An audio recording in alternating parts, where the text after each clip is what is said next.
tema para hoje é como se compreende a violência nos tempos bíblicos, especialmente nos textos bíblicos do Antigo Testamento, muito especialmente. Como é que se entende tanta violência?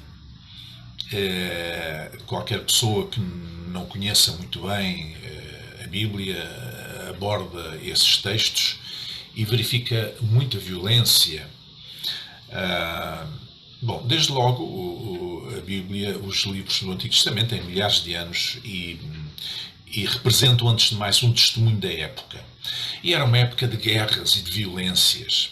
Era uma época em que as pessoas resolviam os seus problemas normalmente através da força, da violência, das armas. Um povo subjugando o outro povo.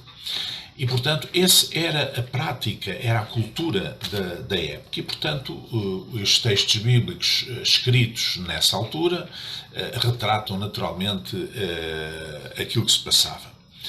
Por outro lado, quando Jesus chega na história, quando entra, digamos, inicia o seu ministério público, ele faz um discurso contracorrente, chamado Sermão do Monte, onde começa com a parte da secção chamada das Bem-aventuranças, onde diz que bem-aventurados os mansos, ou felizes são os mansos, porque eles herdarão a terra.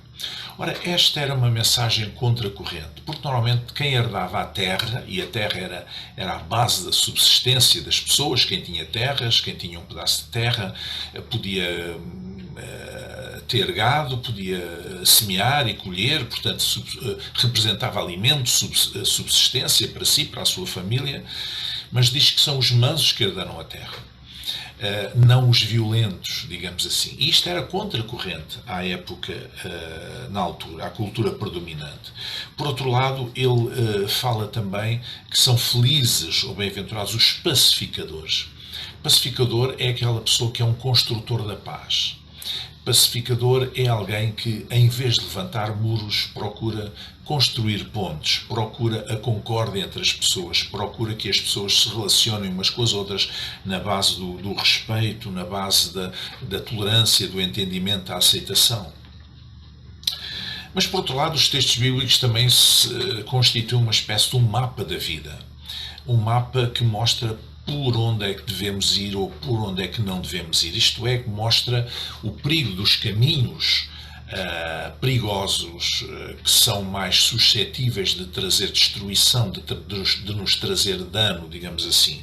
E, portanto, de alguma forma, eles demonstram também exemplos negativos, situações negativas, porque é através da consciência, da tomada de consciência dessas situações e das consequências de algumas decisões que nós aprendemos as grandes lições da vida.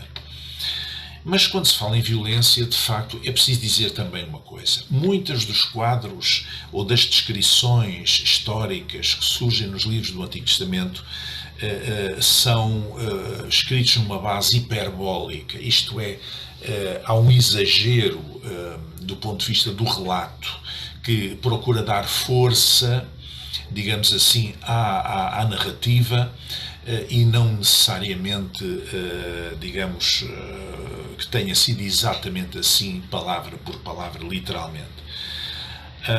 Por outro lado, há aqui nestes relatos uma consonância com o conceito de um Deus étnico, um Deus nacional, que era assim que os israelitas viam Yahvé, o seu Deus, como grande protetor do povo da aliança, como grande protetor daquele povo e, portanto, logo como alguém que lutava por eles contra os outros povos. Portanto, há aqui esta perspectiva. É nessa perspectiva que os textos do Antigo Testamento são escritos, digamos assim, como uma interpretação da história, de forma que aqueles que iam ler, que seriam de origem hebraica, naturalmente, essas pessoas pudessem olhar para a intervenção desse Deus na história e saber que é o Senhor dos Exércitos, aquele que lutava por eles, etc.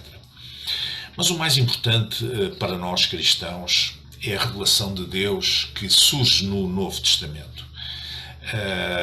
A verdade é que na manhã da ressurreição, Jesus surge no meio dos discípulos e diz esta célebre frase: paz seja convosco. E ele é anunciado já desde o Antigo Testamento como o príncipe da paz, o Messias de Israel, seria o príncipe da paz.